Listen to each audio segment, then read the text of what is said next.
Welcome to video number 10 in this series, and we're gonna start off by adding some animation montage to the boss, so that way we can check how his attacks are playing out.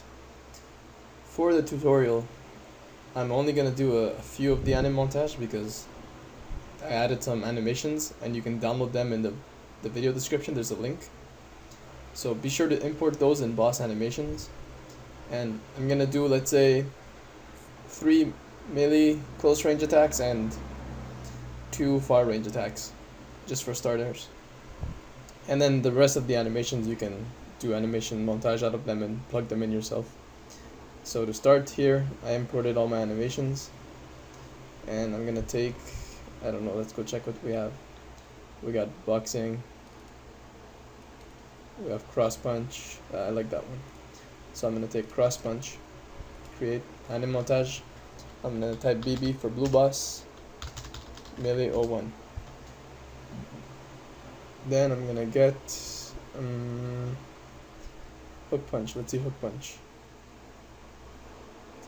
It's kind of like this, the other one I just made, cross punch. I'm gonna check kicking. Yeah, I'm gonna get an animation montage out of this. So BB underscore kicking. And one more, let's check this one, mutant swiping. This is a strong looking one. So we're gonna take this one and make an anim montage, BB underscore strong 01. Because I know there's multiple melee and there's 2 hits that look pretty strong. This is the second strong looking one. Wham. He spins and strikes. So now let's go get 2 long range looking attack. First we're gonna get worst fireball. This one. I really like this one. So he's gonna shoot a fireball at the player. So create anim montage, BB, we'll call it Hadoken. Then we're gonna go look for, let's see, he has this roar. Yeah, let's use that. Create anim montage, BB underscore, we're gonna call this debuff, because it will be used to debuff the player. So in boss, I'm gonna make a new folder and call it anim montage. Go back to animations and take these anim montage we just made and put them in the right folder. Now once they're here, we're gonna open these up, change the groups to body.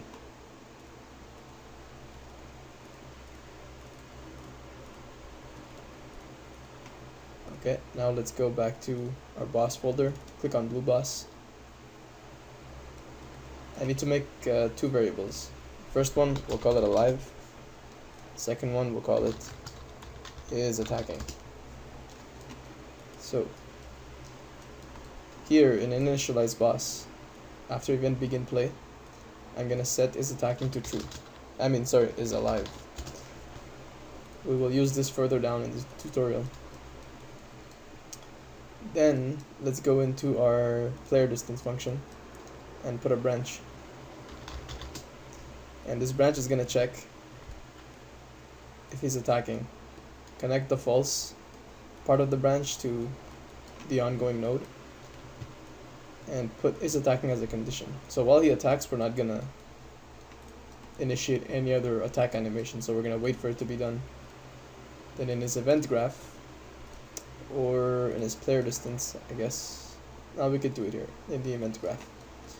Right after close range and long range, we're gonna set is attacking to true.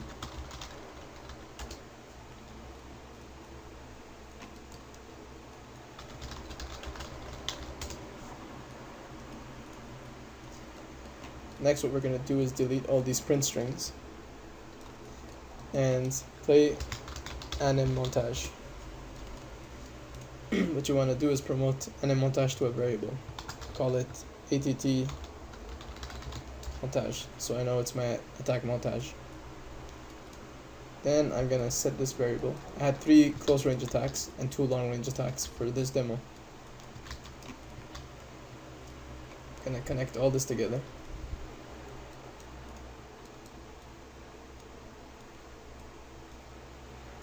And here I'm gonna remove the 3.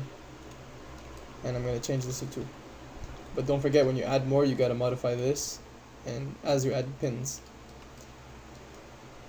So I'm gonna drag this down and put it all into this node.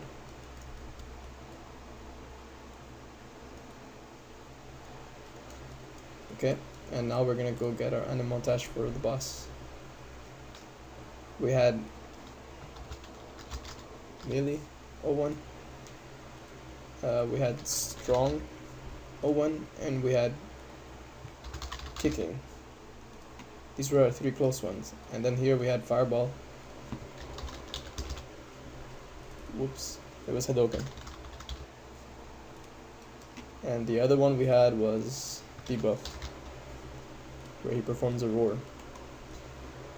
So what's gonna happen after this is we're gonna have a delay and connect the return value. Let's see how well this works.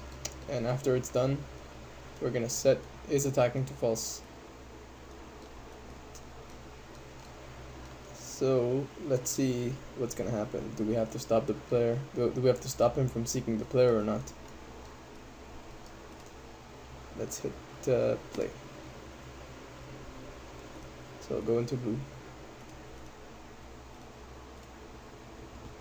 He's already roaring, but he's moving at the same time. Oh, look at that, he's attacking me. But he's chasing me at the same time while he attacks. That's because we're not telling him to stop moving. And in fact, he's gonna keep rotating and trying to attack me. So this is it for this segment of the video. In the next one, we're gonna continue and fine-tune this.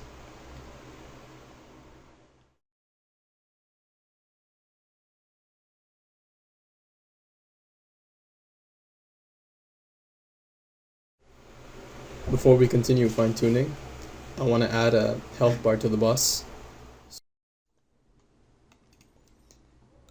I'm going to do that now so I don't have to do it later, and I know we're going to need it when we test out attacks and damages. So let's go into widgets and create a new one.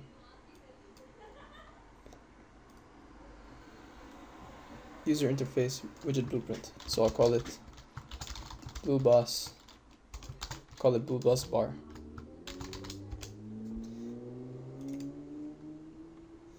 Now in here, what I need is a progress bar, and we'll put it to size X. We'll put it to 800. Actually, let's put it to 1000. Size Y, let's put it to 15. And let's leave it around this area. And for the anchor, we'll put it on top. Then I'll get a text box, sorry. Oh, wrong one. It's text, just this. And we'll call him Waruk was his name. So I'll put that up here, and I'm gonna do the same thing for the anchor. Now the bar here, I'll put it to red. And let's see. Okay. So percentage here, we're going to create binding. And I'm going to promote this to a variable. I'll call it boss HP. And what I need to do is find a way to set the guy's HP. It has to communicate at least. Let me just close this. Okay, going into blue boss, I'm gonna make a variable, and I'm gonna call it health. Click the little eyeball and set it to a float. Compile that, and in initialize boss, we're gonna set it, because this is where we initialize our boss, and we set all of his variables to start with. I'm gonna give him a health of, let's say, 1000. Going back in blue boss bar, gonna extend this, and I'm gonna type get actor of class. Pass this through. Oops. Here type in for each to get a for each loop. for class, type in blue. Get the blue bus. Cast to blue. So you cast to the blue bus. Then you get health.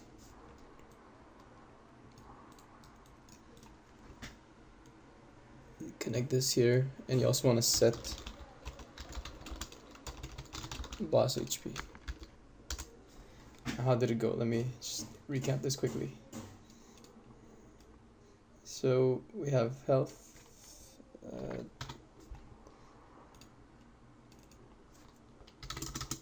You want to divide it by 1000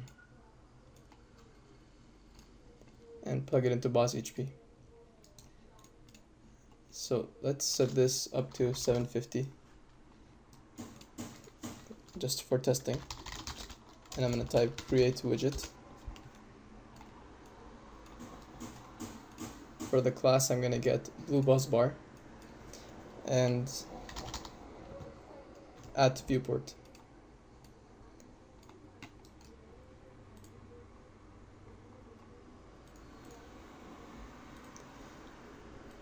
It added really soon, but you see at least it's communicating. Look at the health, how it's not full. And I know it added up too quickly, but we're gonna make it so that when we enter the level, then it's gonna add it to viewport afterwards.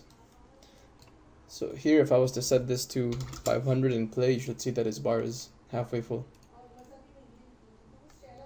There. So I'm gonna leave that to 1000. And that's going to be that for this segment. In this segment, we're going to do a bit of fine tuning.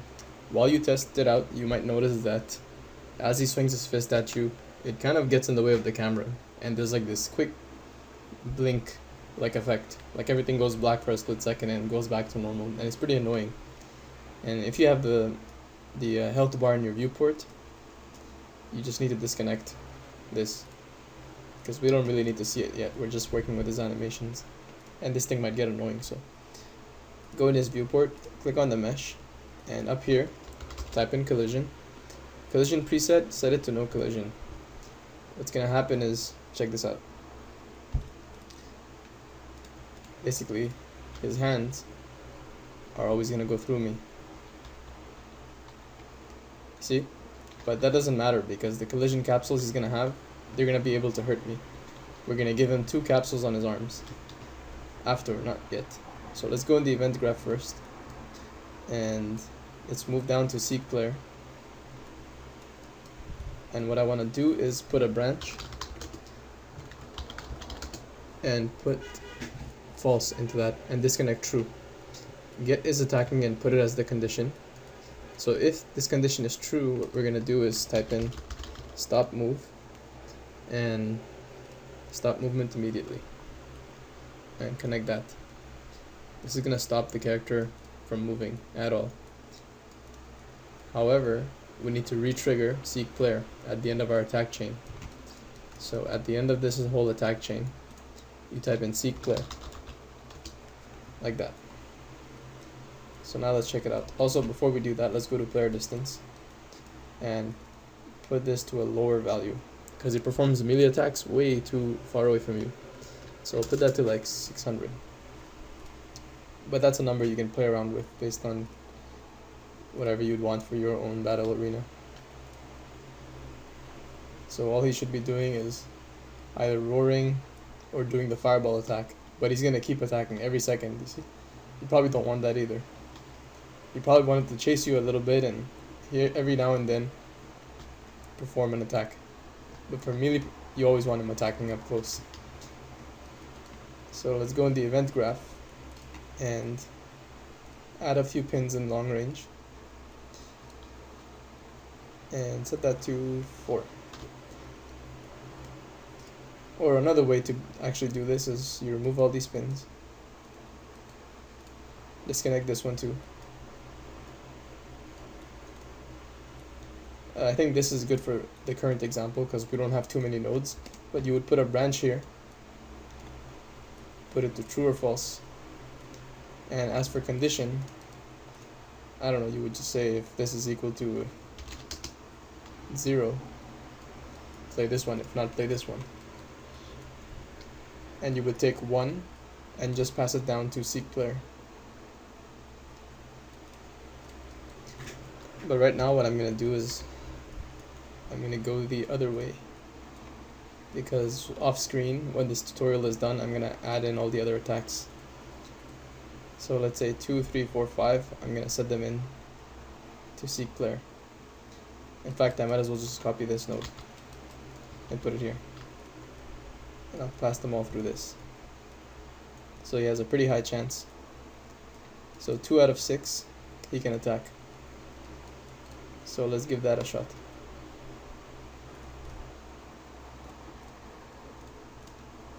So I'm pretty far away from him. He doesn't seem to be caring at all. And I think I know what's happening. Here we have set to attacking. Basically, this is probably not at the right place. Set that to 1. I don't know why it was set to 4, but let's go to player distance and long range, where it says long range. Put it above, make a new branch, can make it go through true, connect them like so. And then you could do random integer in range, and we'll say min 1 max 1, and type in equal equal, leave that to 0, and put it in condition. So 50% of the time either he attacks you or he chases you. Okay, if you wanted to play around with the percentages, you would just put 2, let's say 2 here, and if the number is greater than 1 or equal to 1, then you seek player. But in this case, I'm just going to leave it to 1, so it's 50-50. Let's see what that does.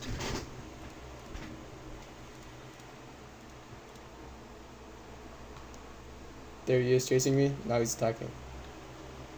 So there's a 50% chance of either attacking or continuing to chase me. So he's chasing, now he's attacking.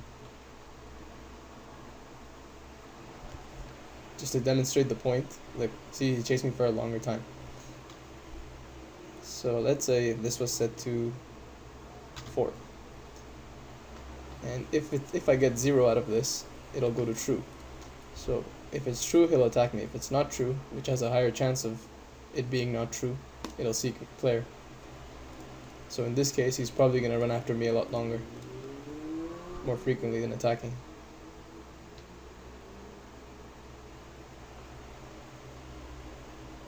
Look at that. He ran all the way to me. That means every second he kept hitting that seek player node. So that's what you can do in your blueprint. And I think I'm gonna leave this setting,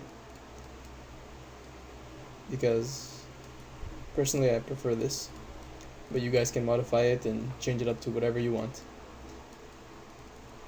So this is how you pretty much set up the boss to choose an attack, whether it's close range or far range, and attack the player. Now the next thing we're going to do is go into third person blueprint, or actually not even, we'll go into warrior. We'll go to warrior blueprint and look for launch character right here. Copy this whole thing, go into blue boss, and we're going to paste it. You'll notice that 2 variables are missing, launch force and jump force. Delete those and promote these to variable launch force, and promote this one to jump force. When you compile, set both of them to 1 as default values. Press the X to get your menu. And then just as we did with the warrior, or after each animation montage you set launch force, you could do that with him too.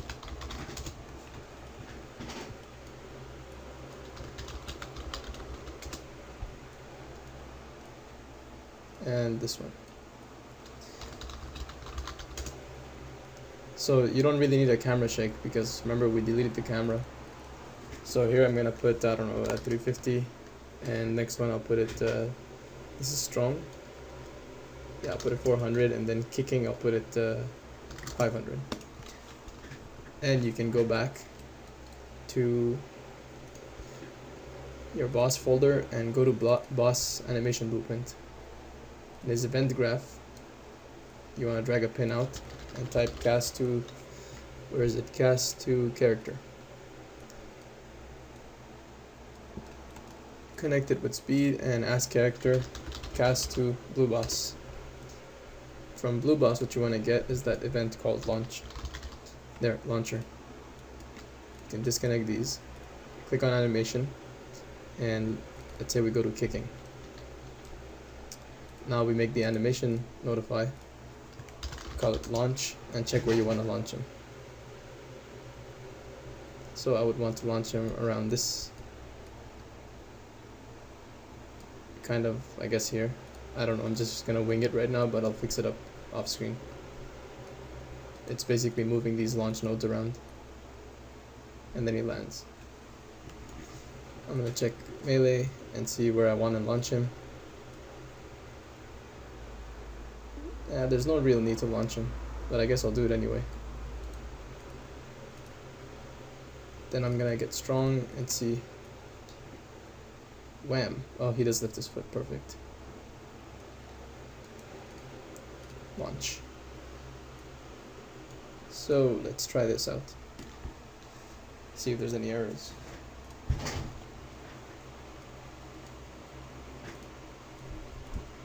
There he is. He's coming straight at me. Look at that, no launching. That's funny.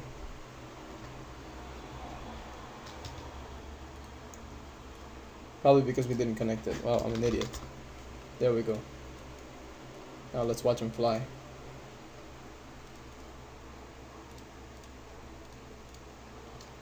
So there he is, gently running at me, trying to murder me. And he doesn't, oh there, he's launching. See that?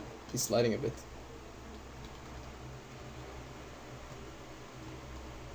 Sweet. So he's moving around as he's performing his attacks, which is what you want, because you don't want him standing in the same spot. So that's it for this segment, and I'm gonna check my notes and see what else is left in the segments to come. If not, start a new video.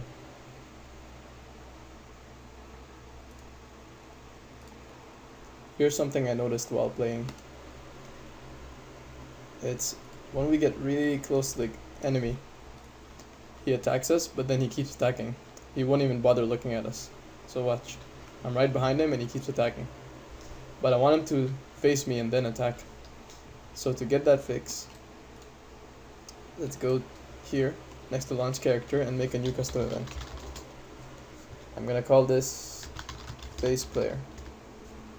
I'm gonna go into my player distance function and I'm gonna go get basically these three nodes and paste them out here. Just gonna spread them out a little bit. I'm gonna type look at, get the find look at rotation, and the one with the player character I'm gonna put it to target. Then I'll type in set actor rotation and put the return value there. So what this will do, I'm just gonna comment this. I'm gonna call it face player. If he's really close to me, I want him to look at me before he attacks. So going back to the player distance function, I'm gonna copy this branch, paste it here, and I'm gonna get distance and put it up there.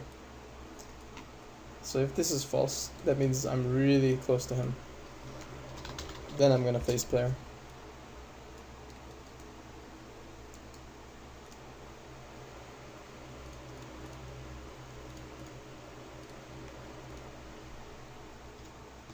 So let's try to get him to attack me from far.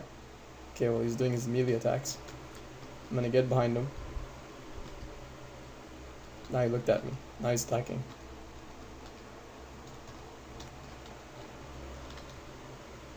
And from a far range, if I can get away from him in time,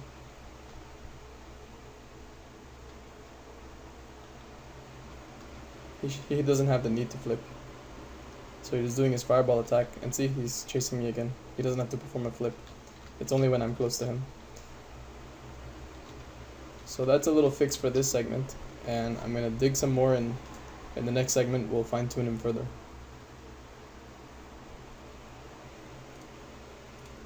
To finish up with this video, what I'm gonna do is make the boss's health bar appear when we enter the level and activate him then.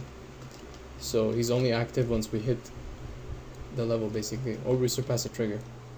So type in trigger here, get a box trigger, and make sure that this is double clicked, whichever level you're working on.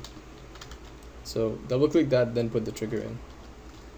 And what I want to do is take this trigger and scale it as much as I can. I want to cover both sides of this level, side to side. I'm just gonna lift it up in the air a bit, and then I'm gonna go into blueprints, sublevel, edit blue level.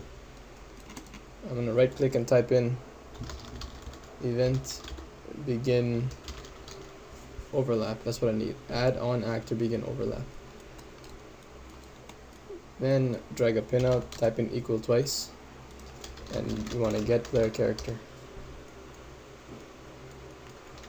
Put a branch, connect the condition and the input output. Then go to your level, select your boss, and there, create a reference. Now in here we need to add something. So in your blue boss blueprint, edit event begin play, you want to delete that and create a custom event called Initialize. I already had it here from a previous recording, so this custom event called Initialize, I'm going to plug it into a live. I'll compile him, and I'm going to go into blue level, drag a pin out of the reference and type in Initialize. And I'm going to plug that into true. So if I test it out,